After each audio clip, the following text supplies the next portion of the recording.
Hello everyone, I'm Kenneth Porio and welcome to the vlog.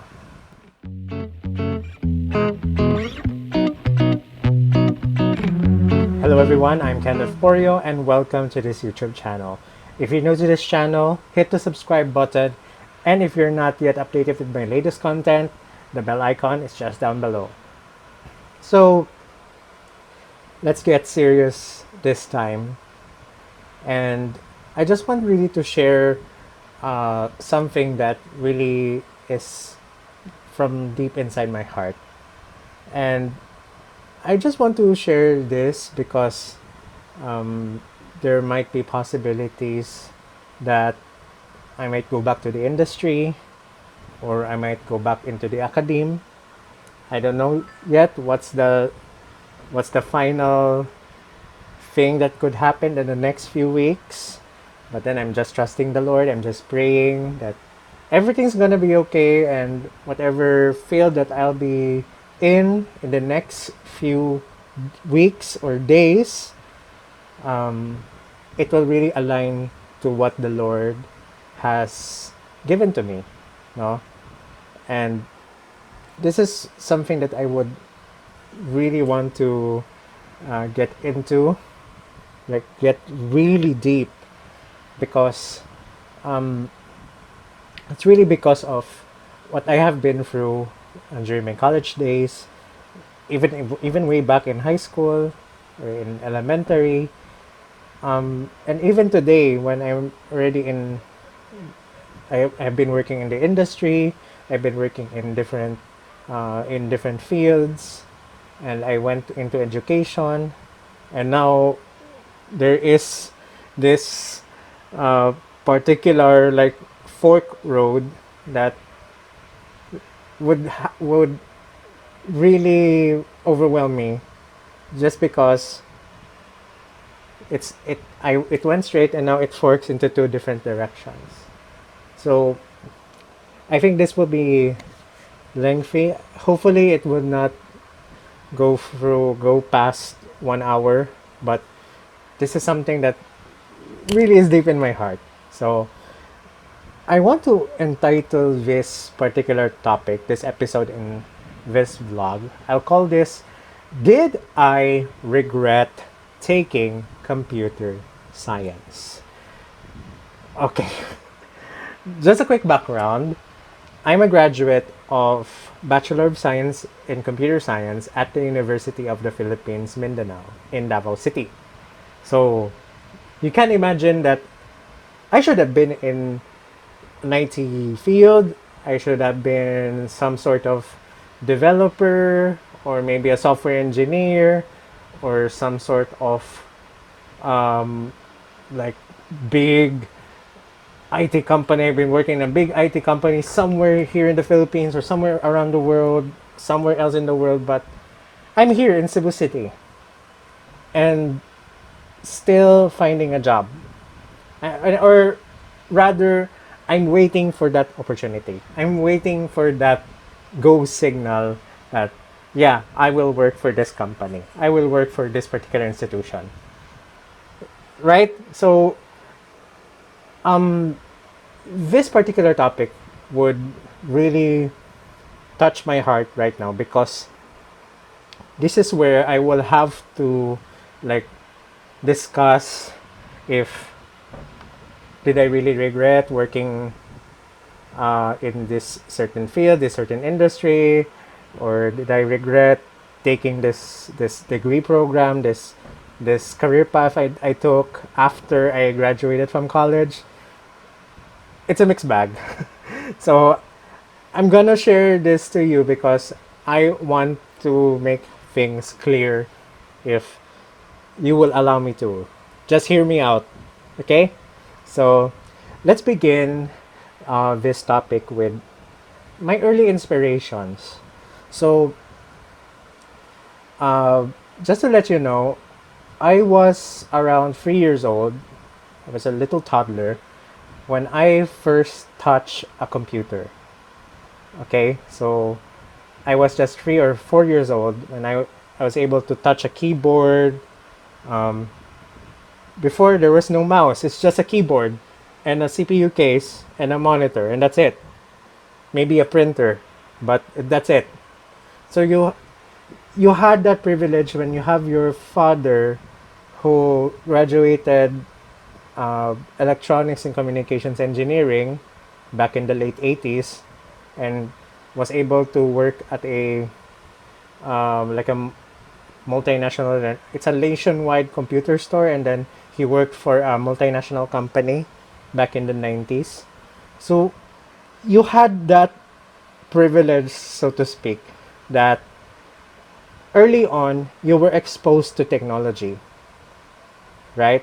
So it was one of my early inspirations when um, just because my father was able to work in the IT industry for many many years, and here you are this kid who is really really curious about technology, and then when you first open this PC, when you turn on this PC with your father, and he will show you a lot of things like this amazing graphics, numbers everywhere, like um, he types in the keyboard those command line prompts. You know, that was the time when MS DOS was the most popular operating system. There was no Windows yet, so like Windows came around the early 90s.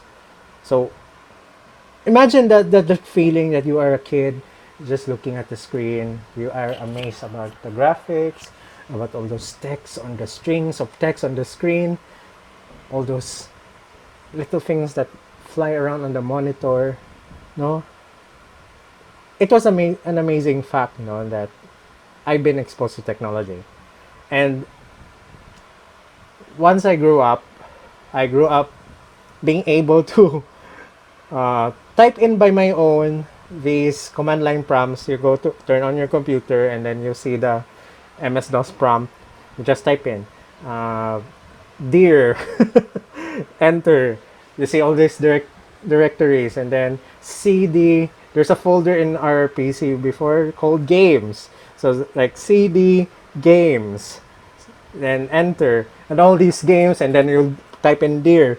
So you'll have to see all of those directories of all those games that I want to choose. So you have those choices, and then with whichever the game that my father installed on that PC, I just type in the name of the folder, CD so and so game, name of the game, enter, and then since you have to run the exe file, I still have to find the exe file, so I have to type in dir, maybe dir asterisk dot exe, and then enter, see the name of the game, and then you type in the name of the exe file, and then enter. Magic appears. Like I used to remember one of the games that I played, the educational games that I played is like the Mickey Mouse series, Mickey's ABCs, Mickey's 1 2 3. Mickey Mouse was like my childhood. And then all those games like Reader Rabbit. If you're familiar, if you're a child of the 80s or 90s, you know Reader Rabbit. That's one of those games that I played, educational games. I also played like the the the games that teenagers of the time were playing, like Doom. Um, I can remember Where in the World is Carmen San Diego.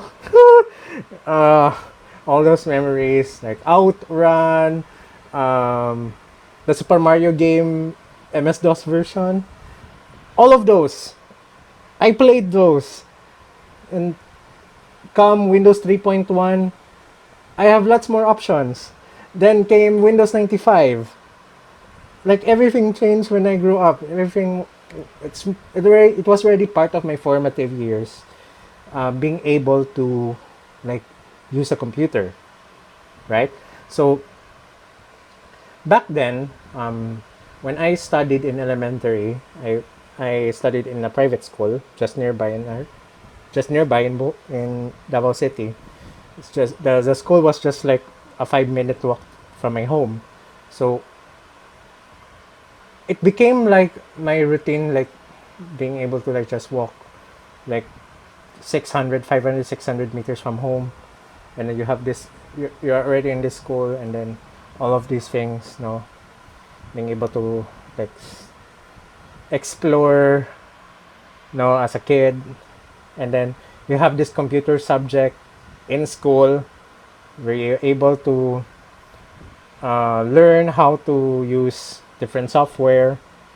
And one of those things also that I'm grateful for when I studied at elementary was being able to train how to type, touch type, touch type on the keyboard. Because I know a lot of kids nowadays are really really suck at typing in keyboards. So right, so it's one of those privileges, one of those things that you are grateful for as a millennial, child of the 90s, to be able to do all those things, right? So one thing that I'm also inspired with was my uncle, my father's brother, who also took computer science at one of the large computer colleges at that time. So he was with us in our home for 4 years, and then he earned his degree early 2000s, and then he basically built a successful career as as a developer, and now he is running a business. Like he he is a supplier. His business is supplying laundry shops with these IoT powered washing machines for laundry businesses, and which is really amazing, which is really interesting. So that got me actually inspired to pursue an IT degree, an IT path, career path. And growing up also during my high school days, it was really clear for me that I'm really skilled in computing. And throughout my 4 years in high school, I was consistently like best in computer subject, no doubt about that. But there was also that another side of the coin, that I was also best in Chinese language. Uh, and it was that thinking that, hmm, would you think I would rather enroll soon enough when I will be in college, enroll in some Chinese school, and then take your bachelor's degree on there? Hmm. That was that moment of decision part when I was like in fourth year high school. But then came the opportunity to take the OPCAT, or the University of the Philippines college admission test, in when I was in fourth year high school. So this is where I had to decide. So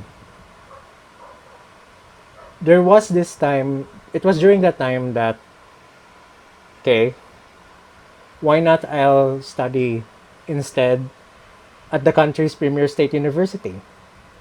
So because I was attracted by their motto, honor and excellence. It's now honor, excellence, and service. So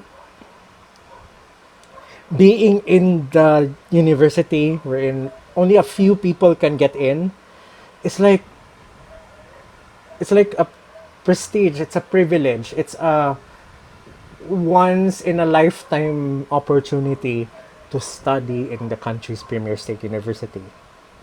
So I took the challenge of taking the UPCAT, no, and give it a try, no? Wala namang masama. So,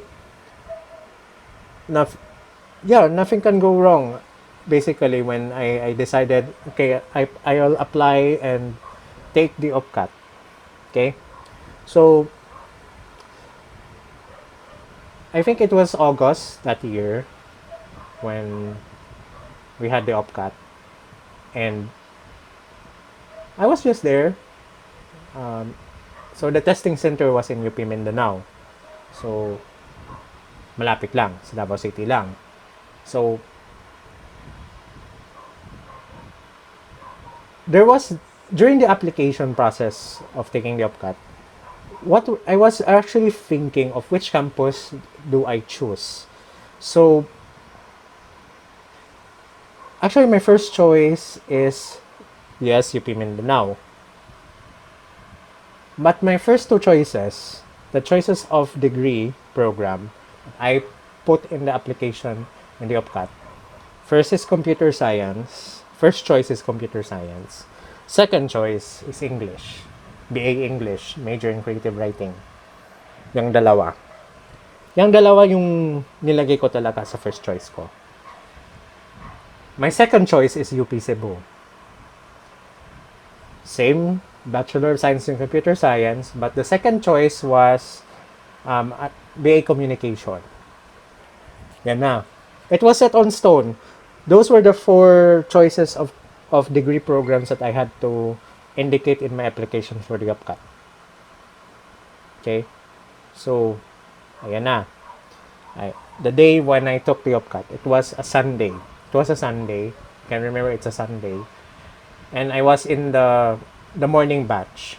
So, I came into UP Mindanao with my family like 5 in the morning. And I arrived there around 6 because it's in Mintal. It's very far from our home. So, andun ako. I was already lining up, and then one of the staff already like has to make ourselves fall in line. No, everything was in order. Everything was siguro. It was like a moment of passage, I guess, when I took the OPCAT. So, I sat in my chair. I sat in my examiner's chair, and then I didn't have much snacks because in the OPCAT you can take snacks in between during your But I could remember the snacks that I had was like a 1 liter bottle of mineral water, like 3 Skyflakes crackers, and that was it. It was Skyflakes crackers and mineral water lang para makakoncentrate. Yun yung intention ko. So, my intention is not really go hungry but still concentrate. Because nadidistract talaga ako pag may maamoy ako na medyo masarap. So, that was my motivation na being able to at least correctly answer the OPCAT. No? So, I really remembered all those items in the OPCAT. Like, there were science and technology, engineering, STEM questions. Science, technology, engineering, mathematics questions in Filipino. So, I had to wonder how to translate because I'm a Bisaya speaker and all. But it doesn't matter. It doesn't matter. I just carried on, solved all those problems, solved all those logic or it's like verbal reasoning questions. I was just concentrating on what I can answer in the OPCAT, shade all those circles. So, it was a matter of how well I will be able to finish the OPCAT. So, go nang. So, I left the OPCAT after 4 hours and I just carried on my 4th year in high school until around March or February of that year when I received that letter. Our school received that letter from UP that a few of us passed the OPCAT and one of them was me. So I was like, wow. And I was filled with joy, actually. And then when I saw that paper indicating which campus I will be enrolling to, oh, computer science in UP Mindanao. So I really thought, oh, it's a dream come true. I can now enter UP, take the take the computer science program there. But then the choices did not end there. As I mentioned earlier, I had an offer from a Chinese school in Manila to have a scholarship and to study there and then spend the last 2 years in China. And then there's all other universities and colleges. But because I passed the OPCAT, I said, I don't need to, you know, finish a degree in China. I'm not prioritizing it anymore. I'll just enroll in UP for the prestige. For that notion you are doing honor and excellence. Diba? So it's that prestige factor. Well, yes, my journey in UP was really enjoyable, so to speak. I really enjoyed the journey being a computer science student. But once I got deeper into the computer science degree, I started to realize about my academic strengths. Because, for example, I took one GE course or general education course. Its title is Adventures in Fiction, Poetry, and Drama. I could remember that. It's AH4, if I can remember it correctly. And the professor that particular year, particular semester was uh, one of the like one of the awarded writers here in Davao region, and she's one of those professors. How do I say it? Sa in Gen Z terms now, you stan this professor. Oh no! But during that period, I realized I sparked my interest in writing fiction and poetry, my interest in acting, my interest in basically humanities. Parang na-spark bigla sa sarili ko yung desire ko na mag-write, magawa ng poems, magawa ng short stories, mga ganon. And I almost thought of shifting to a humanities degree. Since nasa UP Mindanao naman ako, maybe communication arts or English ulit, no? Which was my second choice. Pero di ako natinag. I really wanted to pursue that degree in computer science. Because I do admit I failed twice in studying the degree. I failed 2 courses and it resulted in 2 years na delay sa aking graduation. I was supposed to graduate in 2012 or 2011, but I graduated in 2013. No? But it didn't really stop me from dreaming. Right? And during those days that I was already doing my special problem, I had really no idea what to do. But then it really came to me during also that time that I was also already in the school paper, the student paper in UP Mindanao, which is Himati. And being in Himati was my inspiration to create this special problem. Because inside of me, I really believe I'm also meant for some journalistic or like creative writing jobs. I think, no, because I had that interest in why fake news is spreading, misinformation is spreading, all the algorithms, why all these algorithms of social media platforms do these recommendations to you, what's their basis. There's a lot of complex things also that goes into communication fields in relation to computer science, and that's actually what I'm actually thinking of doing when if I get into the academe back I get back into the academe and pursue research, and maybe in my graduate degree when I go graduate school again, I'm already thinking that this would be my particular path of research. So good thing that my special problem was a finalist for the best special problem under the computer science program. It was something that made me even excited about what particular careers I get into after I graduate.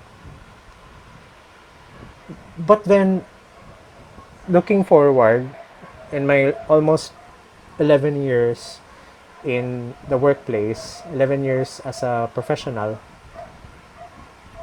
I went through all these things. Like I went into content writing, I went into like SEO, and then I went into the retail businesses. I went into working with a shopping mall. I I came into the academe later on. Then I transferred to an NGO here in Cebu, but also deals with the academe.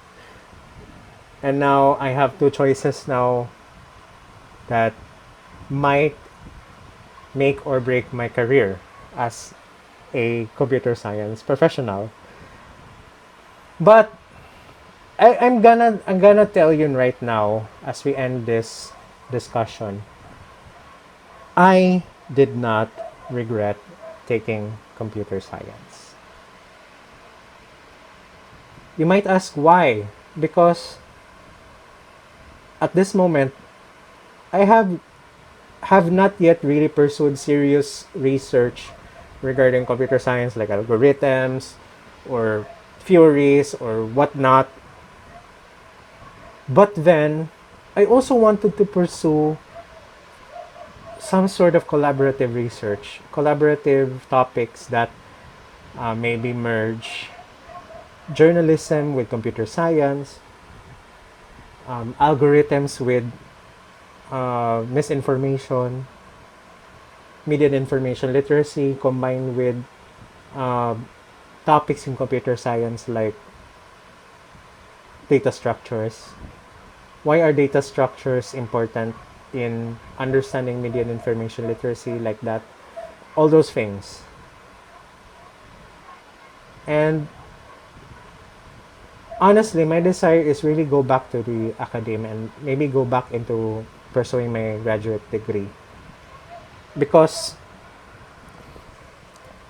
it's really that requirement, honestly, to be able to continue teaching maybe in the tertiary level.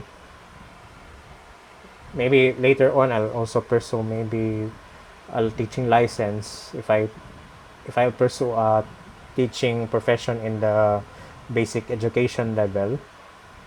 Maybe that's an option.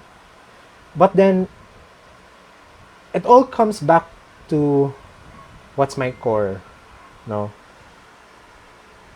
As a computer science student that time, as computer science graduate, maybe it's not bad teaching algorithms again, teaching number systems again. Maybe te- it's not bad teaching again how to create a flowchart, or how to create pseudocode, or how to properly use a computer, how to explain viruses, malware. it might not be bad for me to teach again object-oriented programming or the 7 layers of the OSI model or the different uh, different sorting algorithms. Who knows? It may not be bad for me again, or it may not be bad for me at this point in time, working for almost 11 years. Now I'm here at this point, having to decide. So it it is a it is a realization for me that I did not regret taking computer science just because there were open doors. There were open doors. There were opportunities for me to teach, right? To impart knowledge. Technical term. Impart the knowledge that you had in the industry, in the profession for all this time. For me personally, being able to like the web development has made me realize, I need to learn the ways of doing data structures and how and analyze programming languages. And next thing was when I was working in the shopping mall, it was important for me to understand the concepts of databases, the different queries in SQL, right? Because everything somehow is standardized. And then when I came into the academe in a tourism school and a tourism and hospitality school in Davao, I came to realize that no, you don't have to like teach everything, no. You just allow your students to get in get in verse with the topics I teach, especially when I taught programming. I really soon realized na I will be dealing now with students with somehow a background in STEM, likely. Not depend. It depends on who I will be dealing with, who these students will be dealing with. But if I get to that point, if I get back to the academe, or in this other side, if I get back to like teaching teachers or admins about software or talking to developers about the requirements of the school, it all boils down to what is in my core. That I love technology. That I love to be in the multimedia space. I want to pursue also a multimedia career. I want to also venture in journalism, maybe in creative writing. I have all those things that I want to pursue and I want to improve in the craft, right? So that's something I'm actually praying for in the next few days. I've been praying for that open door and that final decision that I will be pursuing back teaching, maybe with students or maybe with professionals. The my options are open. So again, I did not regret taking comp sci, even if my record states otherwise, my employment record states otherwise, my academic record might state otherwise because I failed 2 subjects. But then everything must go on. And I think that is really what I really want to carry on to my heart, no? That I really want to pursue that career that I will impart to many people. Maybe young ones, maybe teachers, maybe parents, who knows? Everything is on the table. And I'm just praying that God would show to me this is the path I prepared for you. Alright, so I think that ends my discussion about if I regretted taking computer science. Again, I'm not regretting it. So now, I think this would be also the perfect time to announce something that I think I might decide later on to create a second YouTube channel and maybe a TikTok account, because this maybe that would work in terms of my career, in terms of how I will deliver my teaching, how I'll deliver uh, lessons later on, whether it's for students or whether for teachers, I don't know. So because I'll dedicate my second channel to more of educational content. But this channel will remain more on my personal life and everything about my hobbies and all. So I think that ends my video today. So thank you everyone for staying in this video. If you're not yet subscribed, hit that subscribe button. If it's still red, click that button. And once you click it, there's the bell beside it. Hit that bell icon. Click all notifications for you to be notified with my latest content. So again, I'm Kenneth Porio. Thank you so much for watching this vlog, and hope to see you on my next video. Bye!